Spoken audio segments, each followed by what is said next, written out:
And welcome back to the True Patriot podcast, folks. Our interview series continues here for season 3, and we have with us a super special guest to us here, to myself personally. This is a dude that is one of the busiest guys in the fishing industry you're ever going to meet, and one of the nicest ones, I might also add in there. Matt Johnson. Matt, welcome to the show.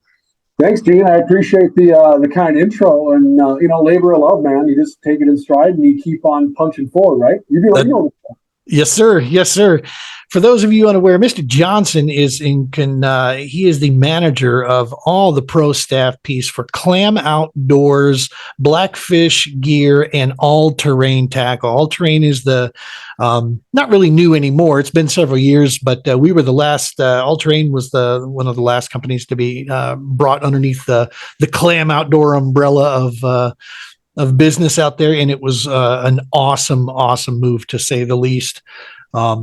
Getting this direction, I've had a chance to work with you, Matt, over these last few years, and it's been it's been fantastic. And I always use you guys as the model with some of the other companies that I work with, and I give them this examples of how you work with your team. It's not just, hey, go out and say something cool about us. I mean, you guys actually care about your pro staff team. You're selective in who you allow onto this team. The dinner and fishing gig every year. I so wanted to be there this year. Now that I'm about, a time, 3 time zones away or whatever, a little bit harder, but has that always been, was that your baby that you kind of created that model piece, or where did that come from? It's a pretty strong team effort here for all the brands. I mean, the thing about All Terrain Blackfish Clam is a lot of us wear that hat well. So the marketing team, for example, we don't have a marketing team for All Terrain or Blackfish Clam. We have one team that does it all. Nice. Same thing for customer service. Like, we really don't have individualized departments here in terms of the brands. So it's a team effort, but I kind of cut my teeth on the pro staff side prior to taking the job for Clam in 2012. They sponsored me personally for about a decade. So that's, I think, one of the things I take a lot of pride in and try not to take for granted is putting myself in the shoes of our pros, right? Because that's kind of where I was before I got this job. I wasn't working at corporate America and got a job with a fishing company. No angler that got a job for a fishing company. And I love it. So I love to engage with our pros. I make it, obviously, with the title of my job as pro staff director, I make it my focus. But yeah, the food, I figured this out. There's a lot of commonality with anglers or fishermen or outdoorsmen and women, whatever. And I found out that a big commonality is food. Right. We like to eat food, and we like to eat good food. And what we've done at Clam to kind of bring that all full circle is we've done these series of pro day training social nights that turn into, a day on the water fishing with each other. So bring our team in, feed you well, whether it's I'm smoking food on the Traeger all day, whether we cater in some awesome meal, camaraderie, team building, new products, marketing initiatives, lots of fake stories. We're anglers. Right? We just embellish. And then the next day, we usually hit the water and go fishing with each other, take photos, do videos. So we've built this pretty strong formula that I think is working very well. Pro staff focused business here at Clam, All Terrain Blackfish, and we've seen it work. So I don't see us deviating from that anytime soon. Well, I can tell you it was something we put on our calendar every year when I was out there for the 10 years I was out there in Minnesota. And when we would get a chance to go up there, my first, or actually, no, I want to say it might've been my second time there. I sat down at this table, and dude sits right across from me. I look up, it's Austin Felix. He has a seat there, and feel a guy kind of slide into the left of me. It was Adrian Avina and then Chad Grigsby. All these guys are all sitting at this table, and here, there's little old me. I'm like, well, how the hell are you guys? And just, having a chance to shoot the breeze and get to know these guys, that are where we aspire to be, as far as their competition is concerned. And have a chance to, just see how much we all, it's not it's not a business decision. We believe in this stuff, and we trust, for our livelihoods, the gear that we're using there. I mean, especially now for us that now we're in the kayak game, dude, my rain suit is literally my lifeline. I can tell you, I wear those bibs more times than I don't, it seems like, just for the extra protection while I'm in the kayak. They go on, they're a slight bit of warmth, but I can even wear them on warm days and I don't burn up, if I just wear a pair of shorts underneath them or whatever, and it's just the quality of the build, the materials that BlackFish uses. I mean, all these things come in and it becomes literally just like my fishing gear. I've got my suit right next to me, here it's going in the kayak, fishing gear goes in, and it just becomes, synonymous with our loadout. And that was, hearing these pros, talk about this at the same level and having the same opinions, that talk about embolden and just hardening my loyalty piece, when it comes to that. So that's kudos to you guys for giving us a chance to fish with our peers and fish with those, the pros that are at the, that higher level, and then have a chance to come together and like you said, break bread, man, have some food, share some stories, and some good laughs, of course. I mean, that was a huge deal that just made us, bite in even further and buy in with the brands for sure. Yeah, I would agree. Yeah, and it's funny you mentioned like the bibs and like the event fabric, and a lot of anglers assume when you put a rain suit on, you're going to sweat, right? And you're going to be uncomfortable. But that is one of the strengths of that fabric and that type of material, is that even in warm conditions, like you said, you don't find yourself. I know some anglers, Gene, that wear it as a sun protectant against their legs. They throw it on over their shorts even on a sunny day, and for the most part stay cool. So that was a good point to bring up. But yeah, man, going back to the dinners and stuff, I love them. I look forward to them. I'm as eager as the next guy to do the whole socializing pro night. We call it pro night, social night. Right. And bring that together, because then you're not distracted maybe during the next day or whatever. You get it all out of your system, you have some fun, and boom, your task at hand. So is it still Minnetonka? Is that the choice because of its proximity and its size? It's easiest to do most of your media? We do a lot of it. But we did switch it up this year for the all-terrain pro night. We went to Laconia. Oh, that's right. But yeah, we try to. I mean, we love Lake Minnetonka. It's close to home. Obviously, we host the BlackFish Classic on Lake Minnetonka, giant event. But you also, when you live here every day, you don't always want to be on Tonka. Like I guide Tonka 50, 60 times a summer. Right. Half my guide trips are on that lake. So when you get to like late summer, early fall, when we do pro staff meetings, it's like Tonka again. So where like guys like you come in, they're like, "Oh, Tonka, yeah, like, right. never been there." Where like our stuff here is like, like cars on auto drive to the access. So, yep. But no, it's a good fishery. I mean, I don't think anyone complains. You can go out there and crack a whole bunch of fish and have a lot of fun. And the first shoot that I when I went to the pro night there, that first shoot, that was technically my first time showing up to that event. It was one of the reasons why I didn't bring my boat that first one. I just jumped in with I think it was Tad Johnson, I think was his Tad Johnson. Yeah, he's a stud. Yep. That was a lot of fun. He and I going out there. It was, I got a chance to join in with him on that one and kind of understand and learn a little bit about Minnetonka out there. It's a really cool body of water. Actually, that was my first also introduction to Seth Fighter, was running into him out there and chatting with him for a little bit. He was fishing around out there, pitching away. You usually see Seth out there if he's not on tour. He fun fishes Tonka quite a bit. Yep. I think this was, mind you, this was many years ago. I think this was before the elites. This was, I want to say he was still running the opens at that time. Sure. Still trying to he was working his way up there. So, sure. Well, so that's that whole, you brought up something that I wanted to mention, because it was something we tried like crazy to get our schedules aligned for. And that is the BlackFish Classic. This is something that if you are from the Midwest anywhere northern region, anywhere, and you've heard about this event.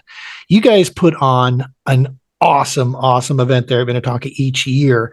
Talk with us about that. What is where did that start? The Blackfish Classic, and what it's evolved to now. Sure. I mean, when we first decided to do it, we were in our infancy stages of building the brand. We're 5-6 years into Blackfish now, but when we first launched the Blackfish Classic, we said, what can we do? Let's call it with a limited budget to make a splash, especially in our region, that just seems to make sense. And we sat down and we said, we should throw a bass tournament. Well, man, there's already like oodles of these bass tournaments. But then we decided, well, let's throw the best and the biggest. So we sat down as a team and we're like, okay, what's the largest one-day payout in Minnesota? At the time, it was like $7,500. Yeah. And we said, well, let's do a one-day bass fishing shootout where the winner gets $10,000, which, I mean, they exist now, but when we were doing this 5-6 years ago, you really didn't have a one-day $10,000. You may have had a 2-day tournament where you can make that money or a championship after you compete on an entire series, but just a one-day open invitational, $10,000. Right. Oh, let's do it. So we did that. It filled out, of course, in year one. Took us a few weeks. We filled out 100 boats. We drew in a lot of big-name anglers, like the who's who in Minnesota. Even some regional guys came in, and we put this awesome tournament on him. And not to get redundant, but we fed them all. So, like, after the weigh-in, we bring in all this food. So if you and I are a team, we weigh our fish, we can come back to the wharf at Lord Fletcher's and you and I can eat food. That's all inclusive in your registration for this tournament. Awesome. Food. There's a bar right there. You can get a cocktail, you can hang out, and you can watch other teams weigh in. And we actually really shut down our entire facility here at Clam. Like, it's all hands on deck, from our CEO down to the kid that just started in the warehouse last week, right? Doing everything from boat checks to emceeing the weigh-ins, we have multiple pontoons that keep the fish alive after we weigh them and shuttle them back on the lake. We take all the necessary steps to put on the best event around. And fast forward to now, we filled out 100 boats, let's see, this year in 13 minutes. Wow. We opened registration, and in 13 minutes, we had 100 boats paid for and booked. It's the fastest filling tournament in Minnesota. It's a lot of anglers come back afterwards and say, awesome, love it, can't wait to be there again. It's very competitive. I mean, Minnetonka, when you put 100 boats on it, sounds like, oh, it's Minnetonka. Well, every bay's got its sweet spot, right? Just like the lake. So it's very competitive. These guys and gals go on pre-fish. It's not easy to do. We did have an 8-pounder caught this year, which is the largest bass I know of and others ever weighed in a tournament in Minnesota history. Yeah. Someone caught an 8-pound largemouth at the tournament this year. Unbelievable fish. So, yeah, it's a good time. We look forward to it every year. And, yeah, we're already planning for 2023.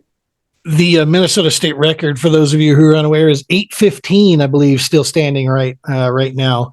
So, yeah, an 8-pounder, that is a dinosaur. Yeah. She was, that fish is, Lord knows the age on that fish. My goodness, how awesome is that? Tournament in Minnesota on Minnetonka. I would have bet he's my house on it. Right, exactly. That's unheard of.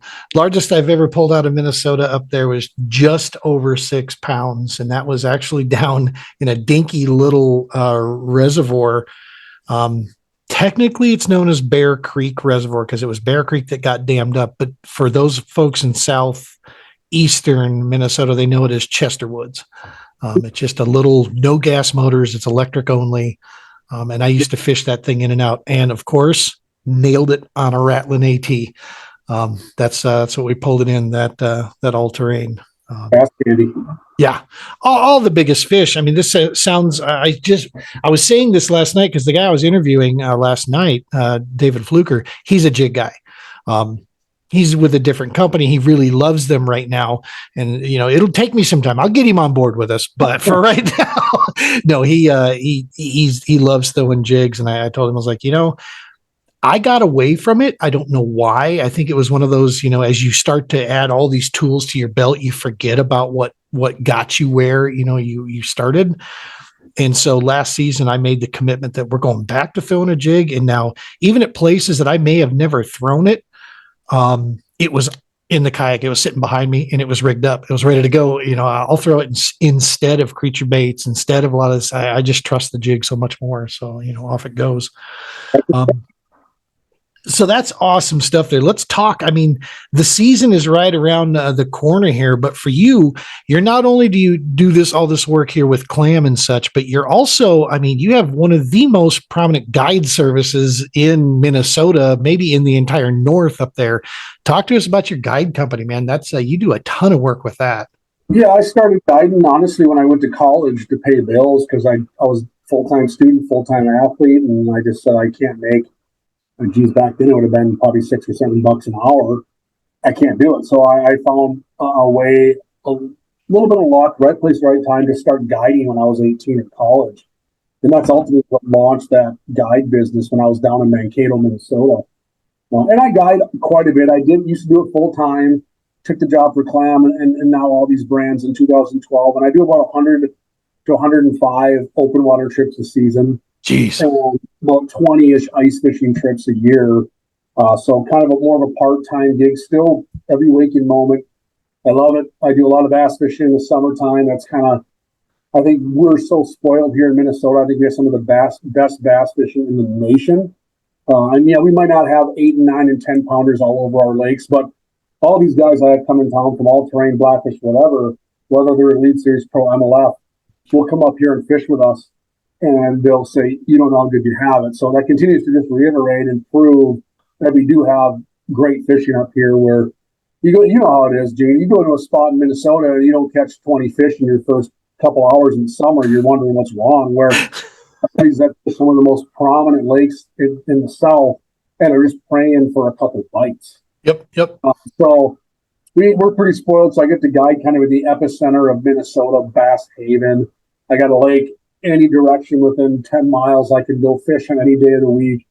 And then I carry it over into the ice fishing season where I guide for really no bass in the wintertime, but the bluegills, the crappies, the channel cats through the ice, some walleye fishing, pike on tip-ups.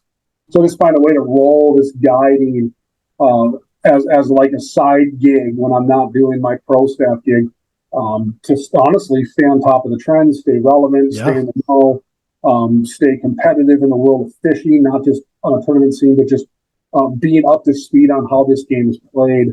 So I find myself guiding almost every Saturday and Sunday all year, other than maybe a handful of weekends, and then some days during the week. So we keep after it. Remember, we started this off with labor of love, so that's just kind of what we do. Well, and in that same vein, something that's been super cool, you have a Metro weekly fishing report that you put out. When I lived out there, and shoot, even now, when I lived out there, it was literally a staple. I'd wait for it to drop on social media and sit there with my coffee and just listen to the report of what's going on out there. Because I was fishing a lot of ABA events that were up in the metro area. And so it was kind of giving, always gave me something to run from since I was a few hours away, from that area. But the cool thing, what you've done with this now, is this labor of love that you have. You've passed it on, and your boys, man, they are starting to get in. Especially the oldest. This kid, he's got the stuff, man. He's got the business wise of this thing, and he's a little hooked, man. He gets out there and he goes to work. Yeah, I need to teach him less because I'm getting up in the boat together. So I mean. And he's my size now, and this and that, and no, he's very addicted. And I'll be honest, like I'm a fairly tough teacher when it comes to my kids and fishing because I don't want that stereotype that Matt's your dad, of course. So I let them learn on their own. I let them make their own mistakes. If you look at how they fish and what they use, it doesn't always align with my personal sponsors or even Clam. You may see that Jack is using a dialer reel. I've been with Shimano for 22 years. You may see that he's not even fishing a Clam lure through the ice at times. But what I've learned with that is it keeps him engaged. Yep. I go to, let's say, a fishing store and we're looking for a couple lures. Yeah, I could easily walk up and say, oh, no, just buy all terrain, right? No, I let them buy what they want. I let them learn on their own. I let them make their own mistakes, generate their own successes. And yeah, I'll be there to, you know what, man? probably shouldn't throw that crankbait into that field of lily pads, you know, but they learn that kind of stuff. And he's done a lot of this on his own. Like he started his own YouTube page, his own Facebook page.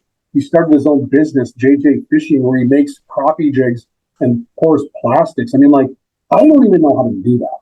Yep. If you ask me right now to tie a crappie jig, I'm going to look like Addison during the kindergarten scene when he's eating the glue.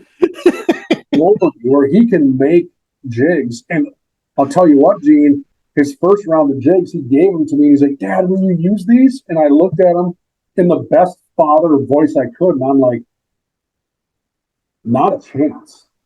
They were horrible. But now that's the only jig I use. Like he's figured it out. And he taught himself to where like I can go crappie fishing in the spring and only use my son's hand-tied jigs. And I want to use the best because I need to put my clients on fish and I want to have the best experience. Right. So I won't use his if they're not the best. You know what I mean? Right. So it's pretty awesome. These kids are pretty blessed. They're figuring it out way better than we did, faster than we did. They're more dangerous than we are. They have better tools at the fingertips. They can Google, YouTube, all this stuff to get their information where you and I had to ride to a library that I don't think kids nowadays know what. But I'm glad you brought it up. It's humbling. It's awesome. It's fun to see. I'm telling you what, my end game here with Jack and maybe some of my other boys is to have them eventually guide with me. And when I'm turning down these trips every week that I just can't take because I got to call it a 9-to-5 full-time job, I can say, you know what, one of my kids would gladly take you out, and we find a way just to continue to win that war. So, in conversation with my oldest son, Jack, who is one heck of a good football player, after tough conversations, he actually stopped playing football to 100% focus on fishing as a freshman in high school. Wow. So he realizes, Dad, I'm not going to probably go pro, but I can do this fishing thing the rest of my life and make it my job. So not many 14-year-olds would even consider that conversation. Nope. Or let alone have the intellect at that age to realize any of that. And he already has and says, I'm going to focus on fishing because I think this can be what I do for a job until I'm 60-something years old. So heck yeah. Goes to him where I would have said at ninth grade, not a chance. I'm going to go hurt somebody on the field. He just said, and as a good player, would have made a difference. Just said, you know what? I'm going to focus on fishing. That's my love. And I got a kind of a unique opportunity. You know, and I coached for about 18 years, roughly, between football, a little bit of hockey, and a little bit of track, primarily football. And that was one of the statements that I always tried to leave parents with, which was, you need to understand that at the high school level, because I coached from fourth grade to varsity ball, and you need to understand about ninth grade range, if they don't love it, I mean, love it and breathe it, this is going to be miserable. Okay. There are no good football players or successful programs that don't play hurt. Okay. You're always banged up. Now, you're not injured. There's a difference between being hurt and being injured, but you are banged up constantly. And if their heart isn't 100% there, you know, the best thing you as a parent can do is just hope that kids do grab onto their passion, you know, and follow it, man, and go after it. So that is super, super cool that he's, you know, going after that piece. And he's right. I mean, there's a future. You can get a knee injury in our sport and still find a way to rehab from it, come back and be at 100%, you know, where not always the case in my last year of coaching, I coached and I was fishing the Ozark Trail from Minnesota. I was driving down to the Ozarks and fishing those. And I got to tell you, it was that season was what convinced me I had to choose one. After coaching for that many years, I went ahead and said, you know, we're going to give this a shot. We're wanting to take this to another level. So we retired from coaching and jumped into the fishing game, you know, 2 feet in, and decided to make a run for it. So, and in turn, now here we are in kayaks. That's a different game all in of itself. But another chapter in your book, Gene. Yeah. Yeah. Yeah. It's, well, and that's the beauty, what we're just talking about, their longevity.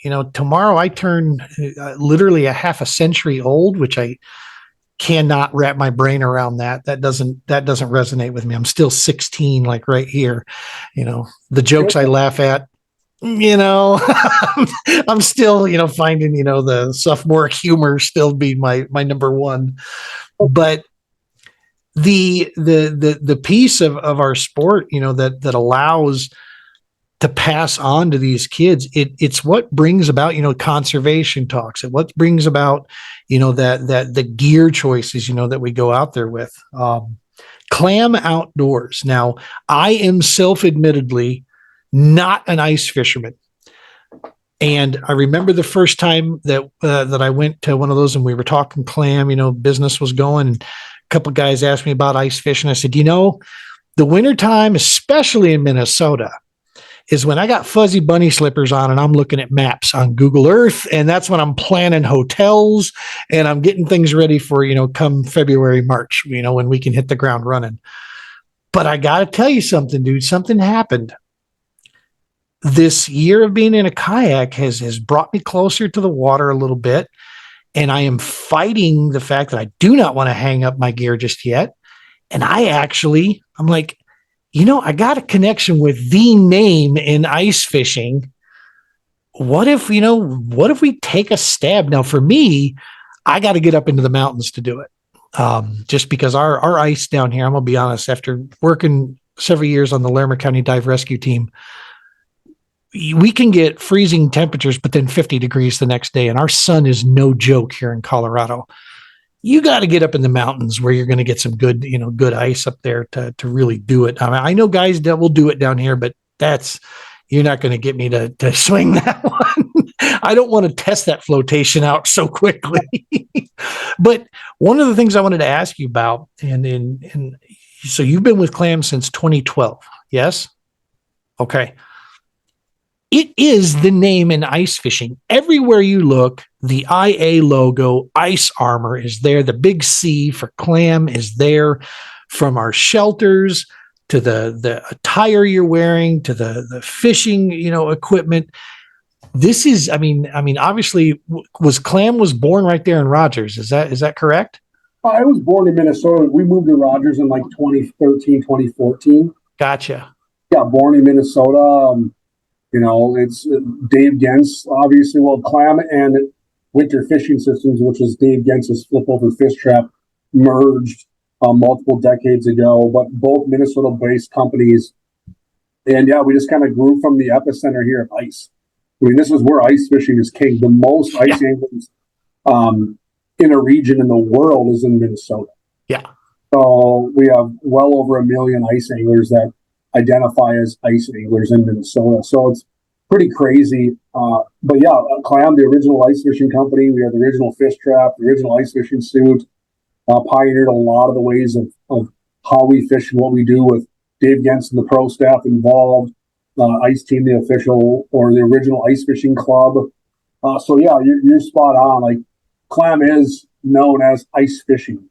It's totally powerhouse in ice fishing. So if you come to a sport show, you'll see a lot of blue. Yep. A lot of events brought to you by Clam, and it's been pretty fun, But I'll tell you what, like, it's not one of those like status symbols you just wear on your sleeve, right? Our team is chasing that status every single month. There's no resting on your laurels like Clam. And I'm not saying that to toot the horn of this team. It's just the truth. Yep. It's constant pounding, constant grinding, constant innovation, not just on the product side, but education and messaging and working with pro staff and bringing new people on and finding new niches and angles and nooks and crannies to fill every void. We are on a very aggressive marketing ice fishing brand, where other companies may, I don't want to say rest on their laurels, but maybe not go the extra mile, where at times people scoff at us and laugh at us and poke fun at us for that. And we take that as a right to the heart. Like, the best form of flatterment is what is it? When you imitating. You got it. Yep. intimidation, but like that don't make sense. Yeah, when you get form of flatterment, right? So like, or if somebody notices, usually people notice a lot of the positives they do, and it comes across as a negative attitude. So we always take that as fuel for the fire. And here we are talking right now, early November. It's actually 76 degrees outside in Minnesota, which is darn near a record today. Yep. Already had an ice fishing show. We've already launched new products. We're going to another show this weekend. We are in the trenches of ice fishing promotion. Yep. And the scary thing about it, Gene, is we love it. You know, I love bass fish. I love summer fishing. Sure. I don't have a true baby in that category. I love it all. But we love ice fishing. Heck yeah.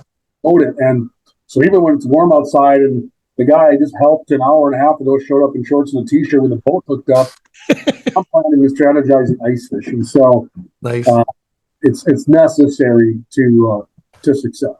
Well, and two major points there. The cool thing about ice fishing and that gear, you kind of the sport itself will basically weed out the non-packers, right? I mean, dude, if you like you said, it's not just an emblem. You put this gear on, you're going out all day, you're using this gear. If it's not effective, you're going to see it, you're going to feel it, and quickly that goes to the side, and that word gets out in a hurry. So, you know, it's one of those things that this is an earned reputation. There's a reason why even out here in Colorado, 1,000 miles away, we've got Shields. We has 2 awesome stores here in our state now. And the one we work with a lot is the Johnstown. You know, I go through there and I see Clam and I see Ice Armor stuff all over the shelves. And I was talking to their fishing man or their camping goods manager there. He's a kayak angler as well. And I was like, hey man, yeah, I know these guys. This is the mothership right here of all terrain and BlackFish out here. These are this is the guys that gave us the platform, and so it's super cool to see that, where it's at out there and watch it as it goes. And you're right. You have to, like we were just talking football, ice fishing, you got to love it if you're going to get that in debt, dug in. And then when you're talking about, we actually, there is some Clam team members up in the mountains here that guide out of Grand or Granby, I think, up there. Yeah, for sure. You got, Bertie Keith deflected to Florida. Don't blame him. Decades, but yeah, you have Dan Shannon, Jacob Foose. We got a handful of good team members in that neck of the woods. We also have team members over near Conifer, Nate Zielinski, who guides up in the mountains in a different portion and does the hunts. So yeah, we got a pretty strong alliance of anglers in Colorado. And that, and that's a testament. If these guys are out on the water all day long, taking folks around, they trust in the gear, they utilize it. I mean, that's, in our industry, that's what you're looking for, right? It's not the catchy sales pitch. Unfortunately, we anglers are known to spend money where we need to, especially when it comes to your, personal protection, or your comfort. If there's nothing worse, I had a couple situations earlier this year where I went out and was just using some socks and Crocs, basically, in the kayak there. And even though it was relatively warm, fall was, September range, and feet got a little wet. And man, it was about, 7:30, and my feet, I was losing feeling in them. And I'm just, okay, I'm in the middle of a tournament here on a national stage, pro level event. I got to be focused. What am I worried about my stupid feet? We changed. I now have, a set of some of the best, kayaking boots that a guy can get a hold of. And wow, what a difference. I went out, just even fun fishing with them. And it's like, where were these, a couple of weeks ago? It's, all the way down. It's so important. And even if you're just going out to enjoy yourself, I mean, that's what put it there. BlackFish, Clam, all terrain, 3 very different deals. The thing Clam picked up, because isn't there something, Polar, isn't there another brand in there somewhere? Polar Trailer, which is a utility cart and trailer, and quick screen shelters, and we got multiple brands underneath one roof. What's the dog sled thing? That motorized, super cool thing I saw you demoing? The Snow Dog. Snow Dog. Now, that's not a brand of Clams. They're just a partner of Ice Team. Nice. Another brand under Clam. It's our marketing arm of the ice fishing world. Okay. And Snowdog's one of our partners there. That thing looks super cool. You mentioned that inside you're still a 16-year-old, right? Like every time you hop on that Snowdog, you smile. So when I was talking and engaging with excited consumers this last weekend at our first show, we had a Snowdog on display. And one of the things I was telling this one group was, yeah, it's functional and practical for the sport, right? We can get to spots earlier. We can bushwhack through and maybe like get through spots in narrow corridors you can't with a snowmobile or ATV or whatever. But every time you tip that throttle, you smile. Yep. It's easy to rip around on that thing. I mean, like I've gotten just lost in my neighborhood, just goofing off with one, where it's just fun. You're standing up and you hit that throttle, and I've never seen one person hop on one ever in 2 years around them that doesn't like grin immediately, like when they and then you're like, oh great, I guess I'll see so and so in 20 minutes. Like, hope we're not trying to move soon, because they just rip around and they go have a good time. So it is an affordable, practical option that you and I can lift in the bed of a pickup truck. Wow. And at least in Minnesota, you don't need to license it, you don't need to insure it. Super simple, sips gas. They're starting to really catch on. It's a Russian-made product. However, they have migrated to the United States. Dimitri and his entire team are now here, and it's now U.S. made starting this fall. That is awesome. So that's huge. Great product and a whole lot of fun. I got to take one out a few weeks ago when we got a snow here, and I rushed into the office because I looked at the forecast and I said, we got enough snow where I can't even see the grass, but by 10 a.m. it's going to be gone. Here. And grabbed Tommy from our marketing team and said, we're going to go film on the Snowdog. He's like, what? I said, dude, we got an inch and a half of snow. And we did. I ripped around on that Snowdog on like October 14th. Was that you behind the shop running around the bank with it? Yeah. That video. Yep. That was it. Yeah. The video I didn't post was right before that video I dumped it. So that one, you saw the second video. The first video, I came around that first turn and the hill was too sharp. And I didn't take the top sled off just in haste to get this video done, and I dumped it. And so the first video was Tom filming me coming across these trailers, and I don't come out from the other side of the trailer. And you just see Tom go, what the heck? And then he runs from there again like freaking kid and caboodle, but nice. You got to make it happen, right? That's good stuff. For those of you who are unaware, go check out. Just do a Google search on Snowdog. From what's the name of the company? It's Snowdog. It is Snowdog is the name of the company. Okay, awesome. Cool product. Yeah, absolutely. It is ridiculously cool. More than that, you can also just go out to the Clam social media site there for Clam Outdoors. You can see some video on that. It is super, super cool. And what a just a really neat setup, especially when you start combining it with the shelters and those other pieces. It plugs right in to make a really, really awesome experience. But it lets you kind of reach out and get to maybe some water you wouldn't normally be able to get to. So that's super cool there. So I wanted to get your take. There's been, and it's not super current, but it's still relatively current. Couple little things that took place in our industry here, and guys like you that are pros in this in the industry, I always like to kind of get your opinion. We have our opinions on the stuff, and we've talked about it here and there with certain interviews. But I wanted to get your take. First bit, the oldest of the two news, Bass's decision and before we get going too far, one of the things that I love about Clam, BlackFish, All Terrain, you guys sponsor anglers in all of these different divisions that are out there, all of the leagues out there. There's no, putting more emphasis on this league over that league. You sponsor solid professional anglers, regardless of the platform they're fishing. And that's something I've appreciated, that you as a company. But Bass made that announcement, man, that now through the opens, you got to fish all 9 events. As if it weren't expensive enough to try to find your way in, now we've got this pathway. And before people go too far, I'm not bashing Bass on this. This is just the facts, because MLF has done some stuff now too, that these two divisions all of a sudden forgetting about those of us out there that are writing the checks to try to get into that stuff, man. What are your feelings on this? 9 events, each one of those events about $1,800 a piece. That's this year's price, $1,700, $1,800, whatever it is. What do you think about that? I mean, what's your opinion?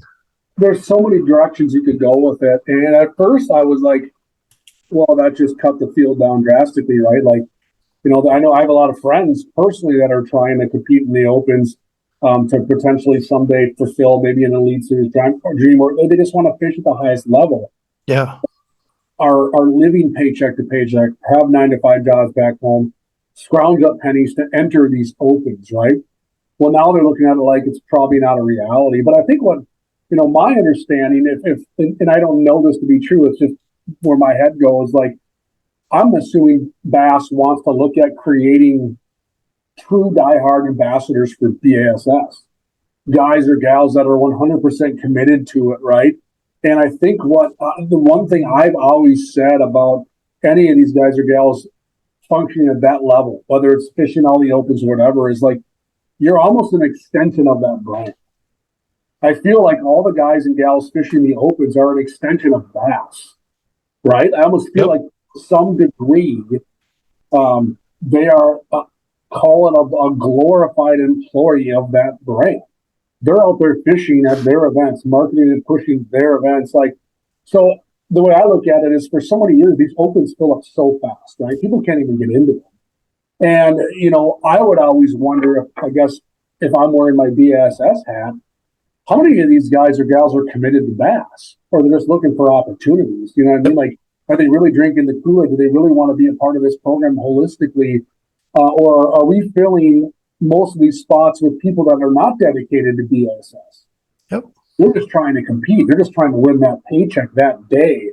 Where I think what this will do for Bass, and maybe strengthen that, it probably takes a few years to go to understand how to navigate these new waters, but I'm going to guess that at some point it's going to strengthen that pool of anglers that want to compete for BASS, right? Yeah. Yeah. That's just my gut, because if you're going to commit to 9 events, you're going to put forth that kind of effort. What that shows Bass is that we have people that are committed. I look at it like in my ice fishing league, I used to allow anglers to compete per event. Okay, it's $100 to enter the event on January 9th.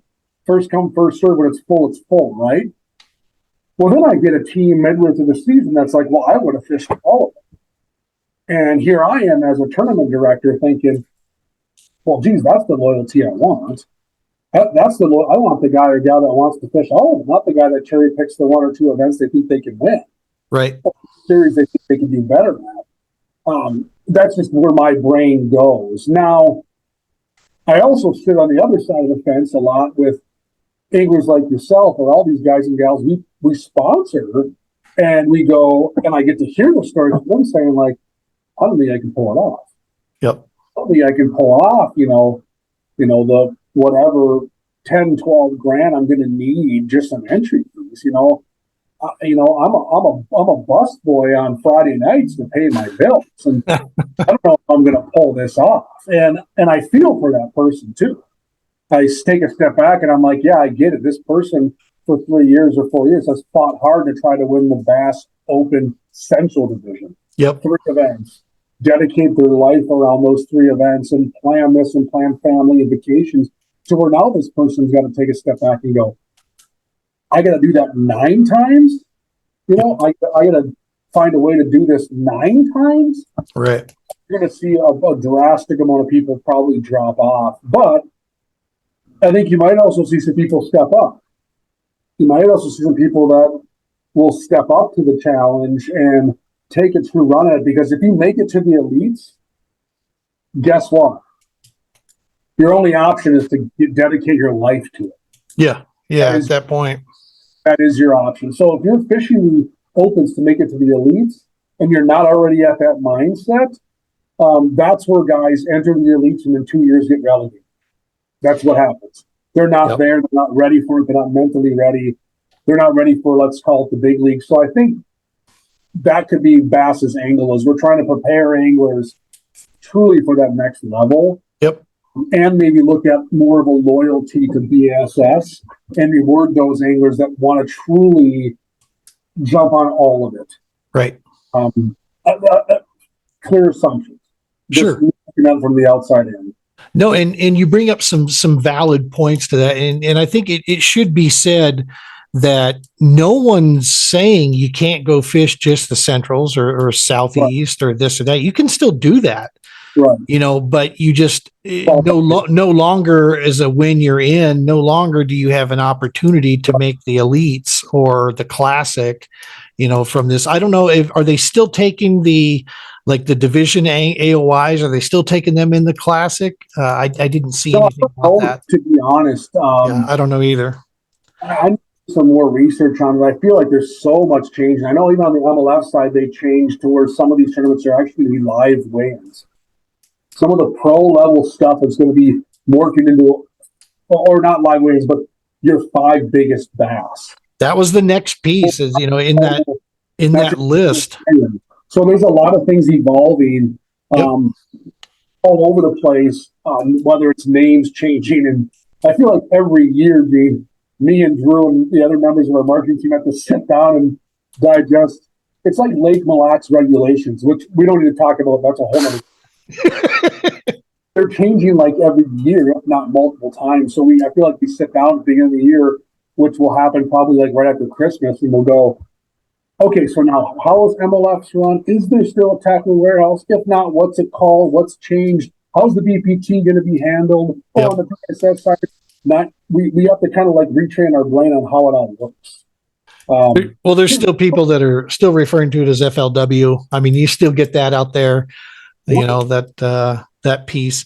Yeah. And that is, you know, one of the things I was saying last night during an interview that I want folks to keep in mind. You know, one of the things on the MLF side, they're making a move, which is now it's not going to be just a total accumulated weight of all fish above a certain threshold.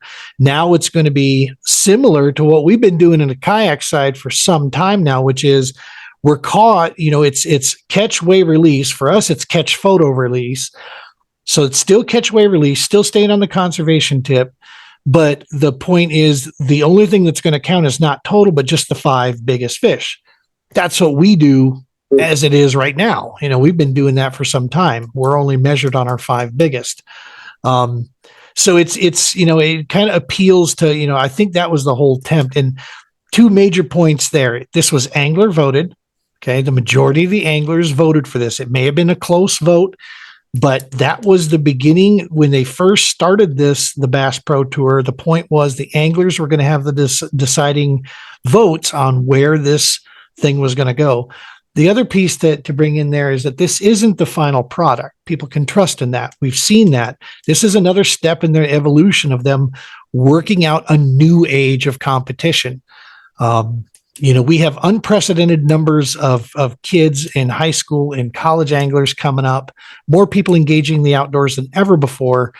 The other side that I look at is that our natural resources are not infinite, right? I mean, they're limited. We have to evolve our sport or we're going to burn it up. You know, there's just no way around that. That's not saying Bass is better than MLF or MLF is better than Bass. You know, and David Fluker last night made a very good point.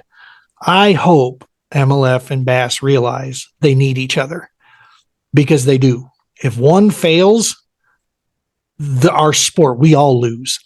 You know, we need them both to continue on, and we can iron out details. You know, any good marriage, man, you gotta find common ground here, you know, and that's the way, you know, it's not going to change. There's too much money back in both, you know, leagues. You got Kroenke Sports behind the MLF. People don't, if you don't know who Kroenke Sports is, these guys own more professional teams from the LA Rams, Denver Nuggets, Colorado Avalanche. I mean, they own soccer teams, rugby. They own they have plenty deep pockets. MLF is going nowhere, you know, so it's, and same with Bass. That's been around forever and a day. They've got their anchors firmly planted down. You know, they're going to be around. So, sure. Well, and that's it's an interesting piece. I wonder how many people on the bass side won't jump the opens because no longer there's that opportunity to snatch up a sneak their way in type thing. I shouldn't say sneak, dude. You win an open, that's some serious stuff because you are going against a wicked field of hooks right there. It's like winning a Toyota Series. I mean, dude, if you go and pick off one of those, yeah, these people are living and breathing this as a lifestyle to get into this. But yeah, we'll see how it all unfolds next year for sure. And that does have to be tough on you guys on the marketing side. Okay, what are we doing here? Yeah, that's got to be tricky. Part of the job, part of the territory, something else you learn and figure out. Awesome. So let's talk 2023, man, coming up. What any big news, any big things on the horizon? We got some new products dropping down. I know I've been every year when you guys ask us about new products, I bring up the same one, and we're still dealing with patents and issues when it comes to that because I just recently got a chance to join on board with Pure Fishing. After a lot of years. And so that's helped me in the soft plastics department. I know Berkeley makes jigs, but I'm good. I've got my all-terrain jigs. We're solid there.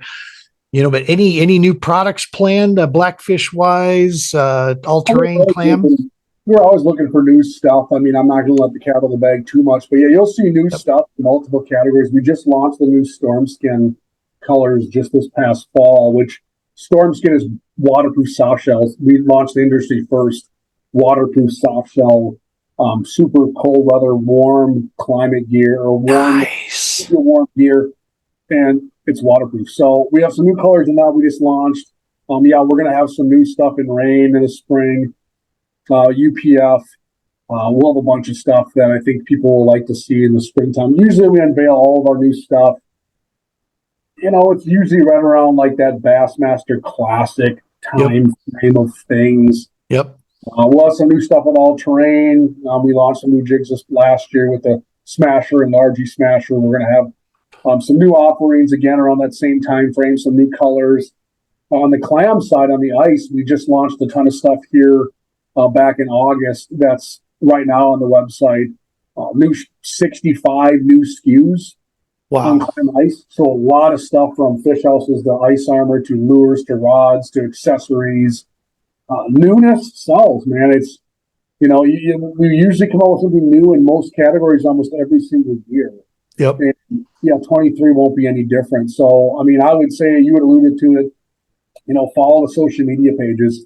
We're going to launch new stuff there first, whether it's blackfishgear.com, allterraintackle.com, and their associated pages, respectively, on Facebook, Instagram, YouTube. So follow along that stuff. You'll see what's cooking. We got a team in-house and externally working on social media daily. Yep. It's a beast, right? And pretty exciting stuff. And for those of our listeners out there and viewers out there that are in the yak community, this Storm Skin, I'm telling you guys, you got to take a look at this if you're in a kayak. I embarrassingly don't have a set yet. We were making our choice, and I'm always, you can ask my wife, that my personal clothing is like the last thing I buy ever. I have, I've had this BlackFish hoodie for 2-3 years now. I think I take care of it. I pull out the strings so I don't have strings, and I just don't get myself new stuff, throughout the year. But this Storm Skin is the deal, man. Like you said, soft shell that's waterproof. Mm-hmm. That is not seen before. The biggest thing for us, major factor in the kayak game is that mobility factor, right? We have a limited space that we can move around. Not everybody has a cool 360 fusion seat like us new canoe guys do. My seat actually pivots. I can literally spin my seat around. Most kayaks don't. Actually, everybody else's really doesn't, that's out there. So having the mobility of your arms with your PFD on is so important, man. That Storm Skin is the juice. That is the stuff going. And it's what I was super impressed and pleased about is it's reasonably priced.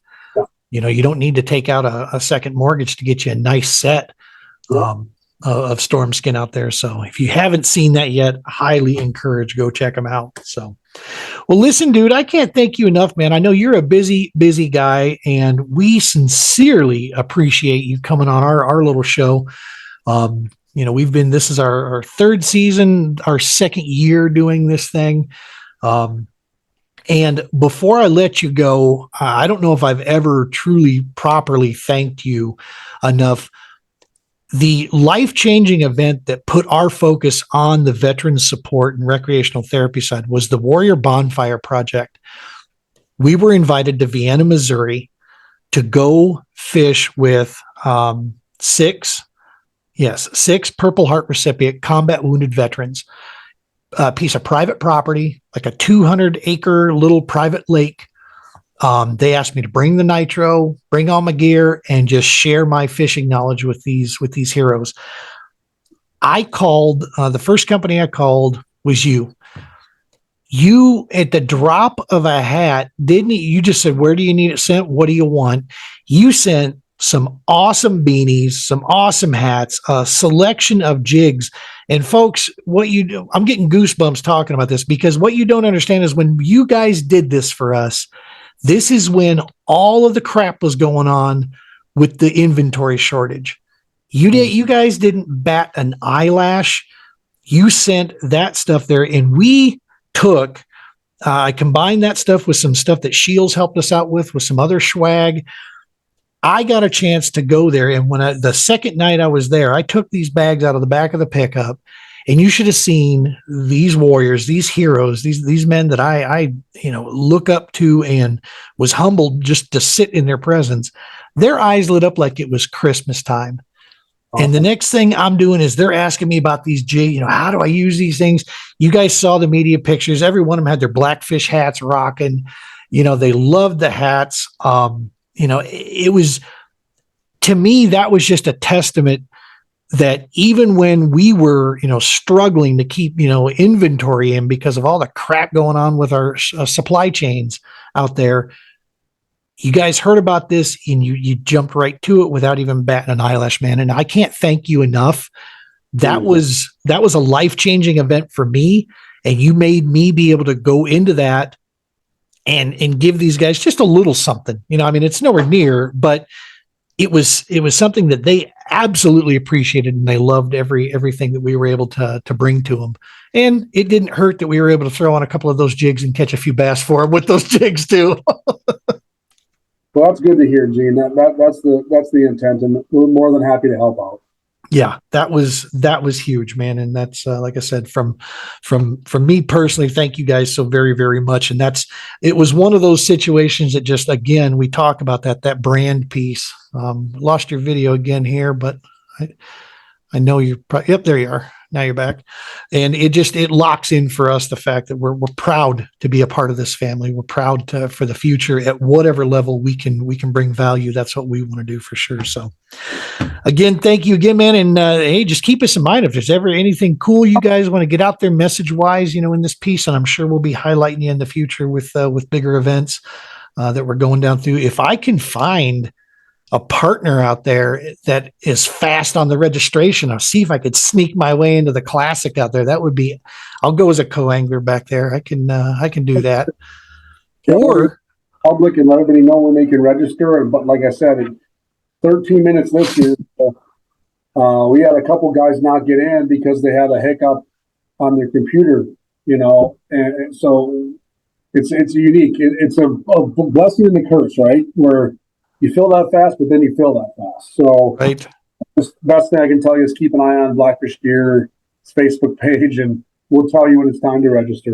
And maybe, who knows what the future holds? Maybe there's an all-terrain kayak classic in the work. You never know, right? They never, right? Minyak, like I was telling you off air, Minyak is a big group. Those are some awesome hooks. They do great stuff in the state community wise, along with just have a great reputation as an awesome group out there. There's a buddy way down South Minnesota who I think is jumping in the kayak game, and I told him connect with Minyak immediately. That's the group to get a hold of. So, well, thanks again, man. We can't thank you enough. We appreciate all the stuff you guys do out there, and we're looking forward to 2023. Awesome. Thanks, Gene.